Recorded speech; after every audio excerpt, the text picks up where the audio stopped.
This is for the radio. Welcome to BLTN Radio, music good for the soul. I'm your host, DJ BLTN, and you're now tuned into the third edition of our very own BLTN Radio podcast. Now for today's guest. A golden surprise, perhaps? For the extended family down south, Philly's finest, half Carter, half meme lord, Golden Carter, ladies and gentlemen. My boppers.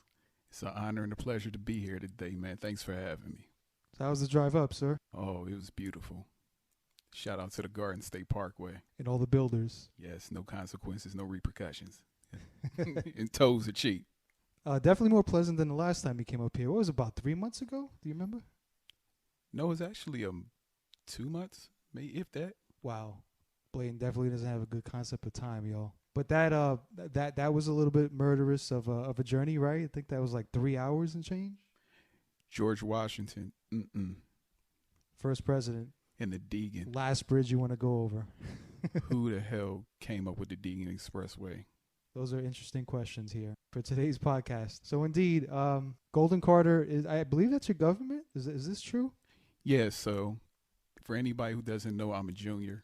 I was named after my father, and I believe that he was named after someone else in our family who was, beloved and respected. So it took me a long time to grow into the name because, people made jokes like, hey, Goldilocks and Golden Girls and all that.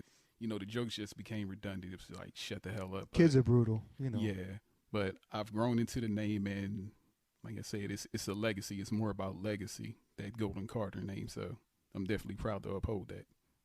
Yeah, that was actually another question I had right there. So the name obviously had meaning to you. A name like that, that's big shoes to fill. I think a lot of celebrities, right, famous people generally have tough first names. I almost feel like parents give their kids like tough names to grow into a successful life. Yeah, but being named after my father, I just think it was out of love and whatever was going on in the 70s.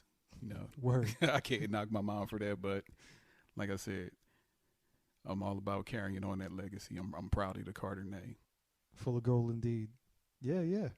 All right, so let's backspin for a second. So Golden and I don't have an extensive history like my previous guests, but we have a mutual connection through social media. Shout out to Ronnie, right? And he's become a major supporter of the movement, of the show, and he's got his own movement, of course, indeed. I think it's changed hands a couple times, and we'll talk about that a little bit later in the show. But his passion and knowledge for music has linked us. I think this man could probably fit right into somewhat of a music historian himself, right? Not a stretch? Yes. Always creative, always entertaining there in the chat room on Twitch. This man definitely is an extended family indeed, like I said on the onset of the show. So what say you, sir? Is this your first podcast? This is my first official podcast. Something that I've always wanted to do is something that I manifested. And it always came from people asking me, have you ever been on the radio before? Did I do radio? I'm like, no. It's like, you have a really great speaking voice. Got to get it in. And so I never really looked into it trying to do any type of broadcast. Insert the platform, BLTN Radio, bringing people together one podcast at a time. Man definitely has a good voice for it. My personal experience, this is the first series of podcasts I've ever done. And, throughout the years, people always used to tell me I had a good voice. I think just about everybody doesn't like their own voice. Yeah. Right? And so you start putting it out there and doing what you do, be it a presentation, answering machine, whatever it is, you start getting used to your voice. And then once you realize the potential, why not, right? Why not go for it? So I think the voice is rather golden, if I may say so myself. Hey, it's always room for improvement. That's right. One episode at a time. So let's talk a little bit about some music inspiration, since I do indeed consider you a music historian. So first love, like how did it really start for you? Just growing up at home, being raised by my mother and primarily my grandmother also, rest her soul, they were really into oldies stuff, like the Motown era, the Stax Records era, where you had the staple singers, you had Al Green, Millie Jackson. Like my grandmother, she used to always play the staple singers, or I Say a Prayer for You by Aretha Franklin. And I know one of her favorite songs was I'll Take You There. And she would just play that endlessly. On repeat. On repeat. Wasn't easy to repeat on vinyl back then, by the way. No. You had to wait for the arm to pick up. But there was always an endless supply of music in our home. Crates And vinyls. So Yeah, you had to keep those nice and fresh. Keep them in the sleeves.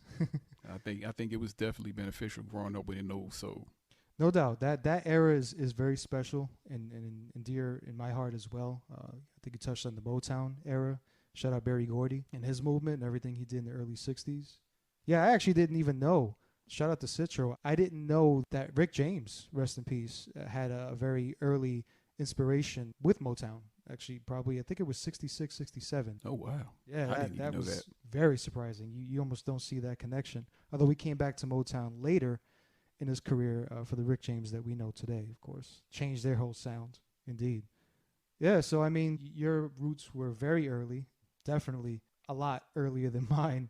For me, aside from the luxury of having an older brother and, him playing stuff in the house and my father also being a music historian, absolutely, playing a lot of rock, from the 70s, some of his favorites, as I said on a few sets, Chicago, The Doors, certainly, Eric Clapton of Cream.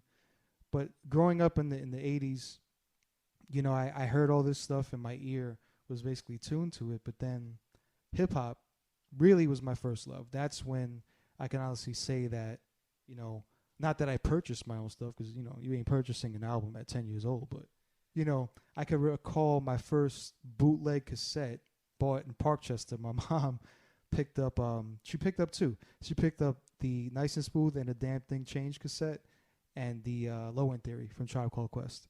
A little bit late in the game, so that's about 91, for those of you who are tallying up. But ever since I got those albums, that really inspired me, because it's different hearing it on the radio in your parents' house, in the living room or whatever, right? But you have your own album and your own cassette player. You could listen to it at your own freedom. If you didn't like something, you could fast forward. Yeah, fast forward. There was no easy skip, we're talking cassettes. And then, I just fell in love. Now, those albums, specifically Tribe Called Quest, Low End Theory, very deeply rooted in jazz. So for me, I just instantly became, now, let me just, disclaimer, we're talking about bootleg cassettes, right? So there were no album liners. But I went ahead and started to buy my own stuff for my allowance for, I guess, doing laundry and throwing out garbage, whatever it was I was doing at 11. I had the luxury of being very close to SOS DJ Specialty in Castle Hill. So anybody in the Bronx definitely knows that place. SOS DJ Specialty. Shout out to the BX. Oh, man. That place was full of a lot of treasures. So a lot of mixtapes, a lot of stuff, albums I bought, maxi singles. Remember maxi singles? Yep. So at that point, I would buy cassettes and, rip open the plastic. You smell that nice, fresh album. And then once you get that open, you had the credits. So you had anybody who participated at any capacity in putting that album together, you had the chance to see. So it usually state governments, you had a first initial and last name. And that's how I started really a form of digging and just knowing my history. So they would also shout out whoever inspired them, certain artists. So I took note. I would take notes. I'd literally have a notebook of, if it was a Ghostface album, who inspired him, what his government was. And, if he had a writing project, right, if it wasn't his, I would say, oh, damn, so-and-so's name was on this. That means he wrote it. These little behind-the-scenes things, I definitely got from my dad the passion of, I guess, the history and background of things. So this is a very long story, but my point is that's what led me to backspin, as I like to say. So to get into jazz, to get into soul, so especially the 93 era where, Reza came in with the Wu-Tang and sampling a lot of soul music. I mean, Kanye could say he originated soul in hip-hop. That's a damn lie, right? So let's shout out Reza and a few others who've done that, paved the way before him. No disrespect to Kanye, especially his first 3 albums, but I'm just saying, the facts are facts, right? Now, speaking of Kanye, the first time I was introduced to him, because remember, he was always a producer first. Absolutely. And Rockefeller. I'm not sure if you're familiar with Chicago. She's a female artist, Shauna. She was signed to Ludacris. Yes. DTP. Yeah, she was a featured vocalist. Absolutely. Kanye and No ID were producers on her first album, a rap duo from Chicago called Infamous Syndicate. Her partner was Miss Tifa, who was a radio personality on Chicago on WGCI. Okay. So they had a group called Infamous Syndicate, and their first album was called Changing the Game. They was signed to Relativity Records when Bone Thugs and Harmony was there, and 8 Ball and MJG and 3 6 Mafia. Fat Joe was on that label too. Right. And I was a big fan of Relativity Records and all the artists because mainly they were all from the Midwest. And yeah, this guy's a big Bone Thugs and Harmony guy. Like we shared that offline a few weeks back. Like I said, by the time this podcast come out, when my family listen, they'll tell you, like, Bone Thugs and Harmony is everything to me. For sure. I'm very biased when it comes to regional hip hop. Like Midwest is the best. But anyway, back to the Kanye story. He was a producer on that first album that came out in '99. So before anybody even heard of him on Rockefeller, That was before the Blueprint. Yeah. Yeah, he produced her first album. That's good history right there. I didn't know a lot of what he just said. No ID actually was the mentor of Kanye. For those who don't know, No ID was involved very early in the 90s on Common's first and second album. Big time producer right there, for sure. Like I said, man, history, you're going to get a lot of history, I think, between the combined minds of Carter and myself. Mr. Blue certainly is not exempt from that, but these are the guys I resonate with. People who know not just the song title, not just a BPM of a track or how it fits, right? It's the influences, what inspires that track and where it came from and who was involved on that project and where it's from, right? Yep. It's not even so much the lyrics that you hear, it's the instrumentation. It's like, okay, where did it come from? And a lot of what we listen to today, it actually comes from jazz samples. Yeah. And old soul samples. They're just either sped up or slowed down. That's exactly the point. That's what I was getting if at. A lot of younger artists today, if they actually study where the beats that they rap over and produce, they'll find that they're really not doing too much anything new under the sun. It's already been done. It's just being done in a different way. Everything's a cycle. Music is certainly no exception. And that's said about everything. Movies, fashion, everything is just cyclical. My dad taught me that lesson like in 93. He's like, yeah, you think Timbaland's new? Timbaland's been around forever. Yeah, he started just like Timbaland. He started with Devontae Swing. Well, they've been out since the boots, 80s. But yeah, that's a good point. So Timbaland for me, if you've listened to past shows of mine that involved anything with Timbaland, I was probably his biggest musical advocate in the Northeast. Anything that he did, I know about. Any artist that he produced for, I know about. My catalog is pretty deep. I actually put 2 tribute mixes up on BLTNRADIO.com. The first one was SoftOldTimbs. It's a fun play on the word. And I think the second one was Hard Timbs. I forget what it is. There's 2. I did them a couple of years back. It's probably worth a revisit. I actually have a show concept that I'm thinking about. But to your point, Carter, yes, Devontae Swing Records in 93, I believe it was. And he's from Virginia Beach. Just like a lot of people, Teddy Riley, Pharrell, Knotts. Virginia movement's big. Man, shout out to Teddy Riley. When he dropped with the New Jack Swing Era, like, that did it for me. Like, we knew about it, through Keith Sweat and Heavy D, but when Teddy Riley and Guy, like, his whole music soundscape was like, it was like a movies. Like, his production sounded like movie soundtracks. But on movie soundtracks, too. And it made you feel good. Like, you wanted to get up and dance. Like, you cannot sit and listen to a Teddy Riley track, even if you can't dance anymore. But like I say, he made everybody get up and feel good and just dance. Yeah, he definitely added that swing into hip hop and R&B at that time. He had his own sound. I mean, it's a big deal to have your own defining sound in music, right? To trailblaze your own path, right? So definitely shout out to Teddy Riley. Definitely shout out to Virginia. Definitely shout out to Timbaland, as Carter was saying. Yeah, they started with Devontae Swing. In fact, there was a group called The Basement, right? That had Genuine on it. That definitely had Missy on it, Timbaland. I'm probably forgetting one other artist, but they were signed to Devontae Swing.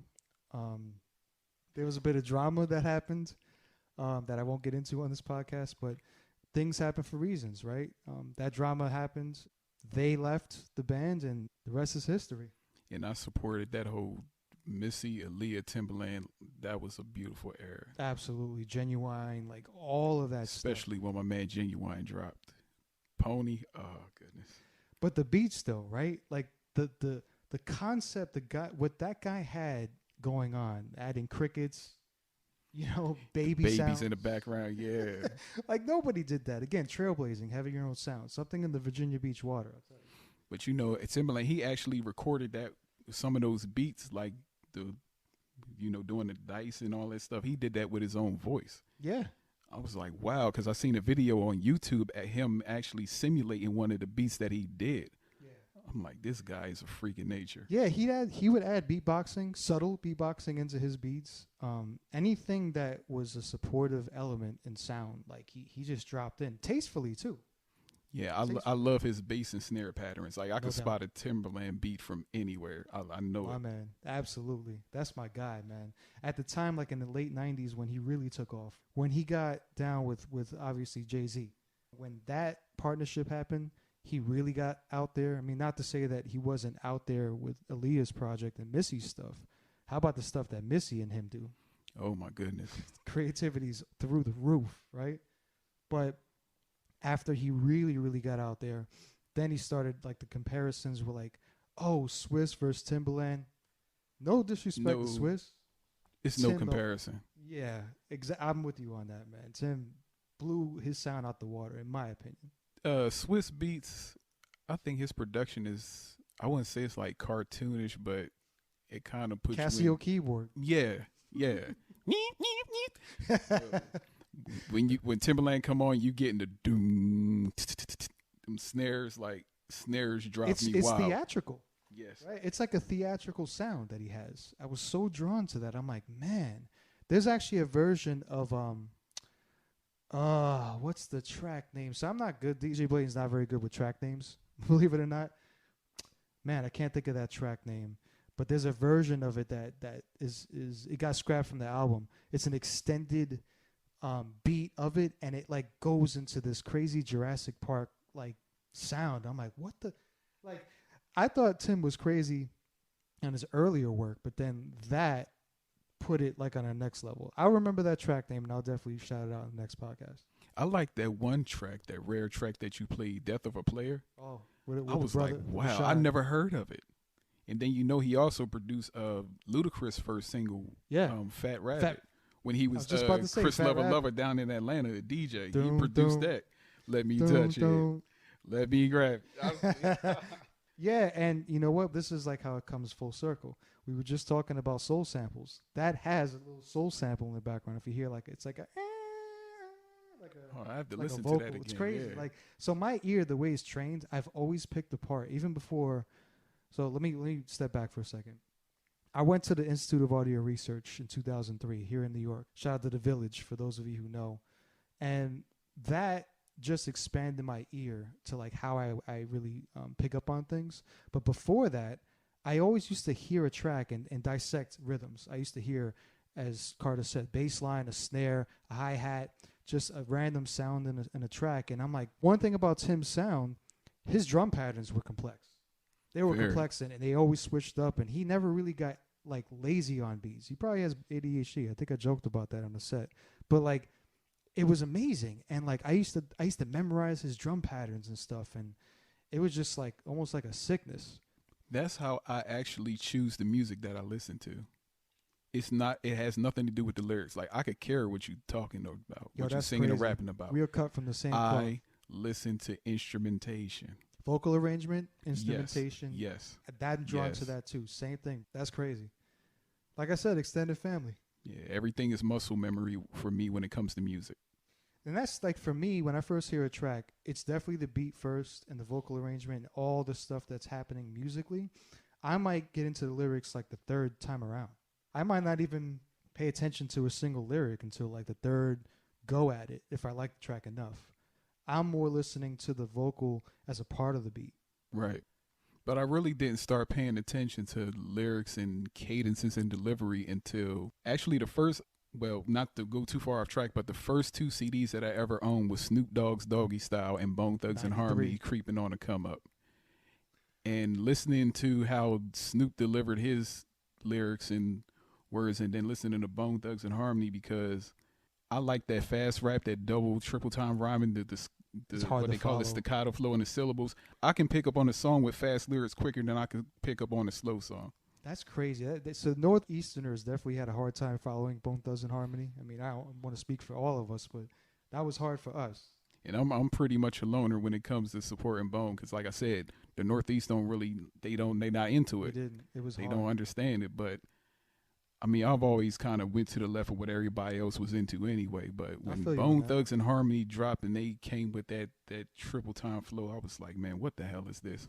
And I just fell in love with it. And then I started learning how to do it myself, like by studying their albums. Oh, snap. Stay tuned. Carter's about to spit bars on the next podcast. Yeah, coming soon.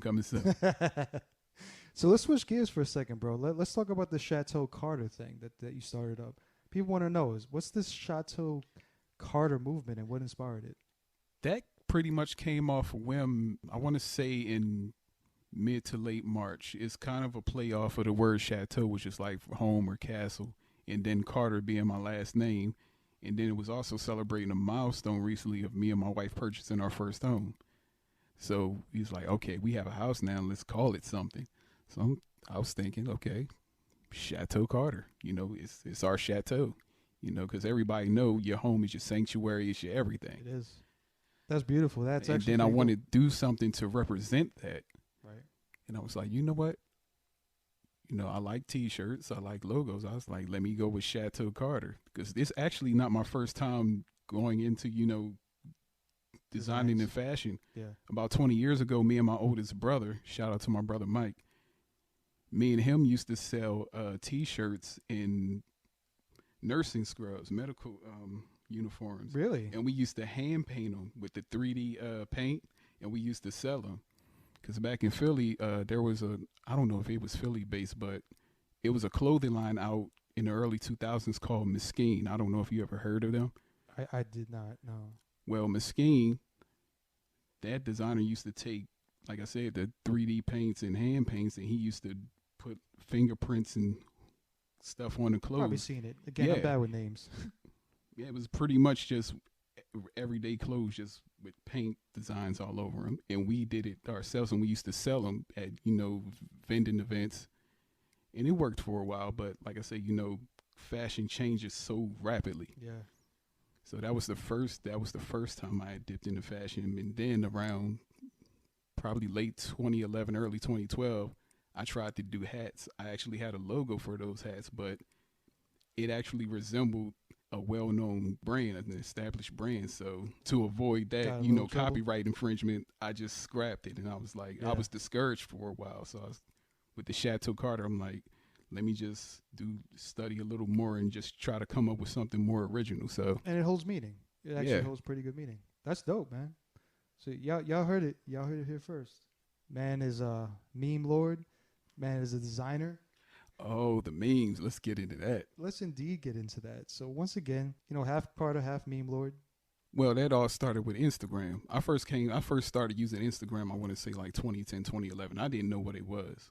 I had heard about it, but everybody was like, you should get on there. And I just seen it was just like people just posting pictures. And I'm like, I didn't catch on. What's that all about? Yeah.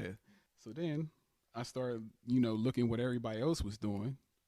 And I was like, okay. So at first I would, take selfies and then use like filters and different effects to like change it and stuff. Then that started picking up traction. And then I started seeing people posting pictures, random pictures with captions on it. Right. I'm like, what? I was like, and okay. the meme was born. Like I didn't know they were called memes. Right. I just seen it's pictures with captions. Right. I was like, this is so corny. Somebody had to come up with a name for it. Yeah, right? but then my niece and nephew started doing it. So I started looking at what they were doing, and the stuff that they were posting was hilarious. Right. And I'm like, what are y'all talking about? And he was like, yo, you gotta try this stuff. So then I started getting into it. I'm already off balance because my family, they're full of dark humor anyway. Dark humor and storytelling. So it was just natural to fall into that. But then I started posting memes, and before you know it, at one time I had like 50,000 followers. Damn. At one point. But then it was like I had to tone it down because I started getting messages talking about, well, I posted this and I made this meme first. I started this hashtag. Like somebody was ready to sue me over the hashtag petty gang. Because then, you know, people started calling memes petty and petty this and petty that. Yeah. And, you know, once I toned it down a little, then the followers started falling off because, you know, offensive jokes and anything, you know, anything that's foul or offensive, that's what pretty much sells and grabs attention on Instagram. Sells. Yeah, controversy sells. Yeah. So once I toned it down, you know, I lost those numbers. But because I've been doing it so long, you know, certain people just know me for it. And like I said, I still do it every now and then, but I don't go as hard as I used to. Right. Because now you really got to watch what you say and post. That's everything. It's unfortunate, right? This day and age, it's tough. Like even Charles Barkley, like this is a random segue, you know, talk about quitting, talk about not doing the NBA inside show anymore, inside stuff, whatever that show is called. Again, I'm not good with names. Third time. But like, you know, a Charles Barkley can't really be a Charles Barkley anymore, right? I mean, when you take that away, it's like, what's the fun in that? Everything is so sensitive. It's a different day. Everybody wants freedom of speech, but they don't realize it comes with a price. It does. It's well put. But then again, it's, you know, you want people to keep it real, but when you do, you get offended. Yeah. I mean, pick a struggle and deal with it. I'm with you. I'll support that movement. So, anything else you want to talk about, Carter? Any other topics you want to cut into? No, I'm just here to, you know, answer whatever questions you may have. I don't know what to ask off the top. I'm just here for the, you know, just, hey, give me what you got. Here for the bourbon and the podcast. Pretty much. All right, so let's get into the music a little bit more. Last week we had 80s themed musical treats, starting off with yours truly on Wednesday, October 6th for Volume 6 of the Retro 80s music series.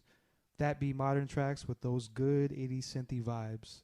Then Mr. Blue went straight up 80s on us as a part of his Blue Thursdays bi-weekly experience. Oh man, Mr. Blue go wild every time, man. Like it's always gonna be a vibe. It's always a vibe when he get on because he just go off the top and he's just always upbeat. Yeah, it's like how can you top that? Yeah, hopefully we won't have to censor anything that Blue does because that indeed will take the fun out of it. That would take the battery out of the back for sure. So maybe let's talk about, I don't know, Carter, you've been listening for a while, man. So you have any favorite sets? Anything that you want to maybe mention, call out?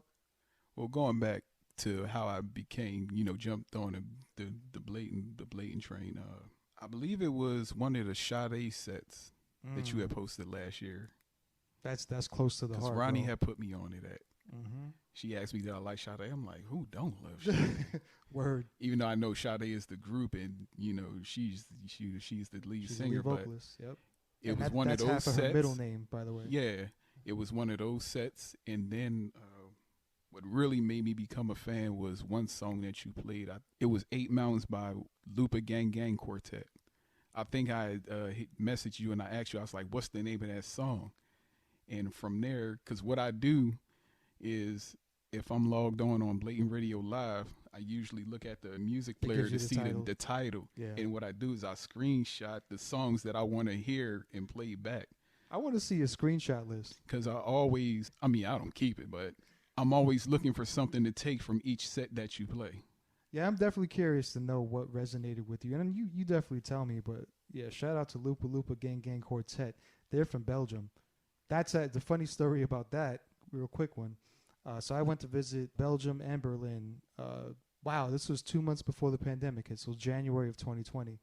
And while I did that, first city I went to was Belgium. And while I was out there, I looked up on social media, on Facebook. I was like, you know, what's happening right now? I know Berlin's like the music capital, right? I'm going to get music there. And they're very big hip-hop heads there, too. Big time.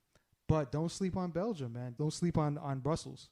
So I was out there, and I was like, what's happening? And unbeknownst to me, like I saw them advertised at a local bar that was 3 blocks away from my hotel.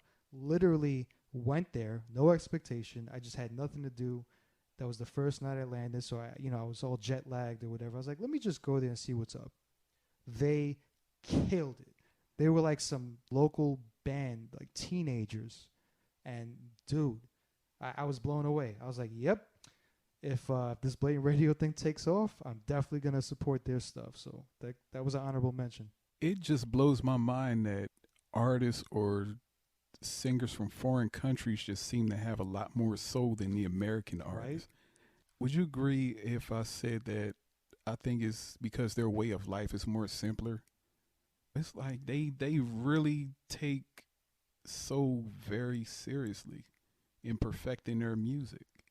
I've never thought of it that way, but that'll make another podcast. Because the type of music that they play and the way they produce, you don't hear that anymore over here.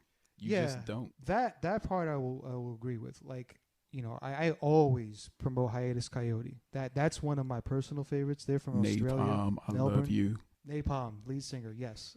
That band is so dope. And Napalm also does stuff on her own solo projects that are amazing. There's a new artist called Alicia Joy that's worth checking out from Melbourne. But I'm picking on Australia for a second. But I support what Carter's saying. Soul out there is like real, especially lately. I don't know where it's coming from. But yeah, that might be a way of life thing, man. Who knows? And another soul singer, is she? I think she's from Australia. She might be New Zealand. Kylie Aldis. Dope. Man. Dope. Crazy vibes, man. Yeah. All right. So Sade set it off for you. Ask me anything about Sade. I know. And then the electronic cassettes. It's man. like, wow. Good stuff, man. All right. So let's talk about some upcoming shows, teasers, and things like that. So Full House 9.0 is coming soon. Just confirmed it. Special guest Matt Stella alongside Savino Stallone, who is making his debut here at Blatant Radio. Yes, Friday, October 15th, 2021. Ladies' Night set, that's a concept that I have in the works. Probably going to do that alongside of Mr. Blue. The Smiths, Rapper's Delight, more on that coming soon. I'll definitely talk about that on future podcasts. Another concept I have is Beats, Rhymes Alike. I'll explain all these concepts at a future time, but trust me, you're going to want to tune into some of these things. I don't know where they come from. God has just hit me left and right with concepts and ideas. So very blessed on that front. Hopefully y'all enjoy the finished product of these concepts. Of course, more podcasts will be on deck with more guest features as we progress down this journey. Go ahead, shoot us over an email, blatantradio@gmail.com. Hit us up on chat. Hit us up on Instagram, Facebook, Twitter, wherever you go. Just hit us up. We're there. We out there. And now for the regularly scheduled program. So Blue Thursdays has a bi-weekly cadence every other Thursday, 7 p.m. Eastern. DJ ENS will continue with his fantastic Galactic music series broadcasting live from his home studio, of course backed by his awe-inspiring visual setup. Yours truly, DJ BLTN, will continue to rock on Wednesdays as part of the weekly Music Eargasm. And be sure to follow my man Carter here, half Carter, half Meme Lord on Instagram. Nice, lively stuff going on right there. Hey, I'm just trying to leave your day better than you found it. Need to put that on a t-shirt, bruh. I just might. And until next time, always remember to keep the mind open, spirit free, and ears waxed. Stay tuned, boppers.